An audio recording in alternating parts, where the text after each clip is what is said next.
Hello, everyone, and welcome back to Soul Standing.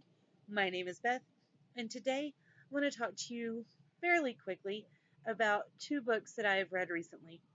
Now, on the surface, Stardust by Neil Gaiman and The Moonlight Dreamers by Siobhan Curham are very, very different books. They're different genres. Stardust is most definitely a fantasy novel, while The Moonlight Dreamers is more of a contemporary friendship girl power novel. The main character in Stardust is a young man. The four main characters in the Moonlight Dreamers are young ladies. Tristan Thorn is 18, I believe, and the four girls in the Moonlight Dreamers are all 15, 16 years old. So there are definite differences.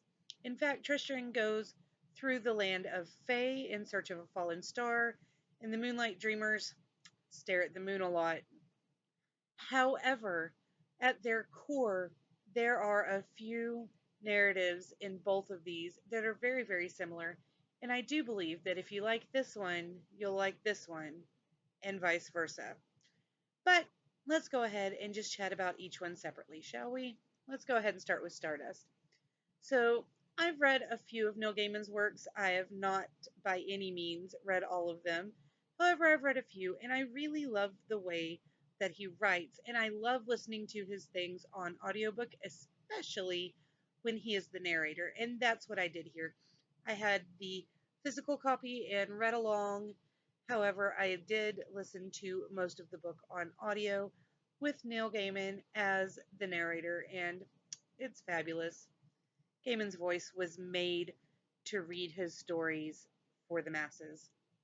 As I said, this book is about Tristan Thorn, who he wants to win the heart of this horribly rude girl who's apparently the most beautiful thing in the world in his town. Now, his little town is surrounded by a wall. Nobody goes outside of the wall to go into this wild land on the other side because that is the fairyland, that is Fae. Um, However, because he's trying to win Victoria's heart, he decides he's going to go into Fae and fetch back for her the star they just saw falling.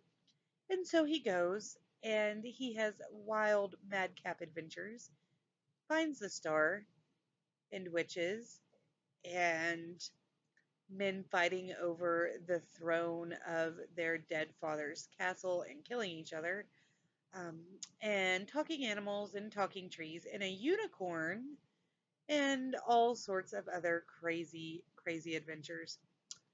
I loved this book. Gaiman writes beautifully, and he weaves within his stories such beautiful narratives of family and home and adventure and what it all means and how you can be 17 and think you know everything, and then once you get out into the world, whether that be going to college or going to Fae and finding a fallen star, you learn a few things. And Tristan learned more than a few.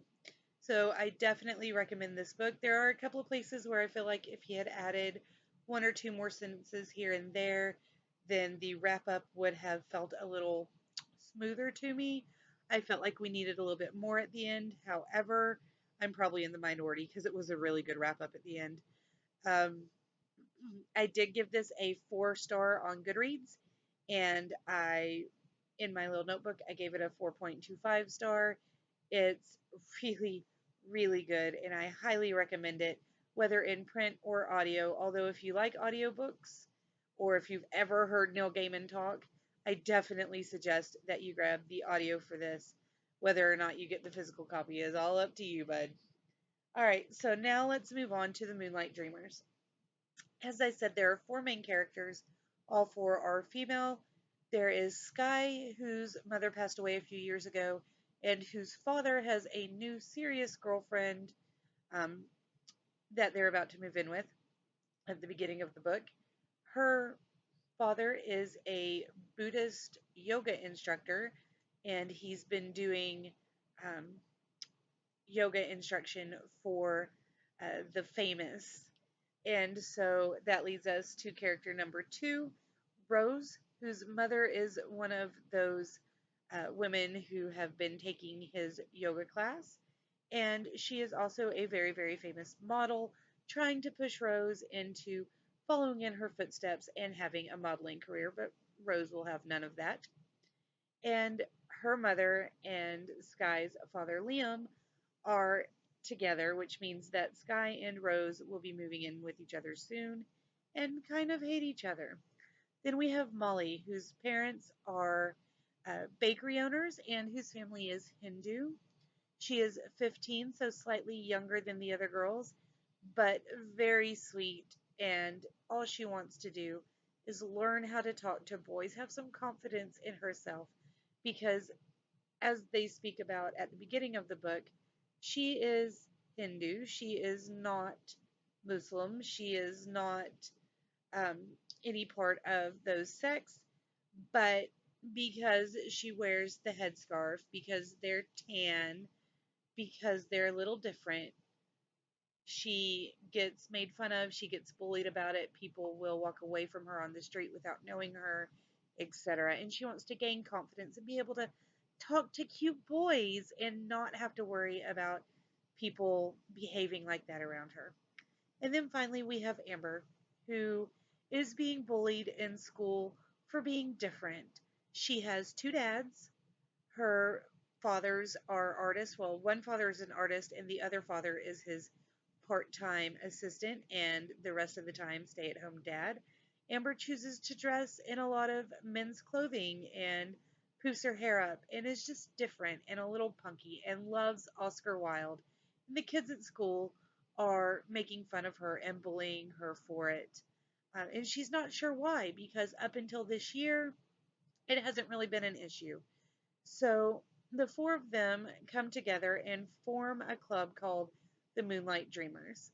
And through this series of events that happens and unfolds throughout the book, they go from being complete and utter strangers to meeting, forming the club, becoming friends, and really supporting each other through some pretty difficult times.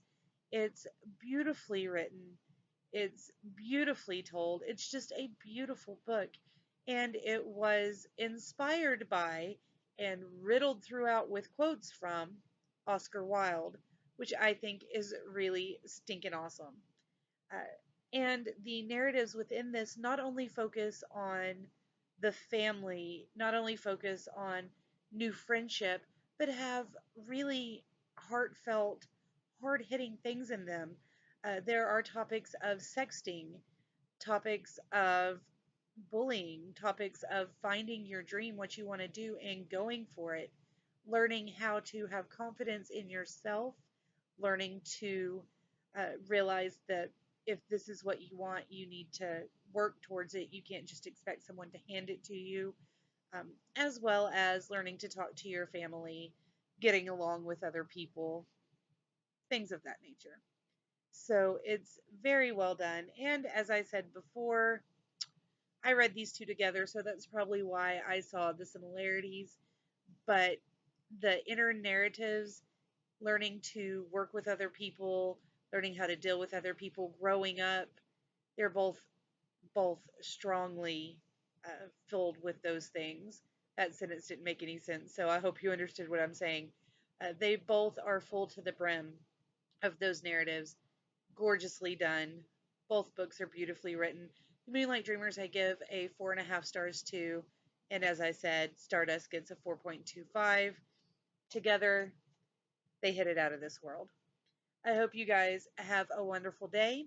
If you've read either one of the books I mentioned in this video, please let me know what you thought about them down below. If you have not, but now think that you're going to read them, let me know that as well. And if you enjoyed the video, don't forget to give me a big thumbs up, subscribe if you're new. I will talk to you guys again soon, and until next time, I hope that you have a wonderful day, read something good, and write something even better. Bye.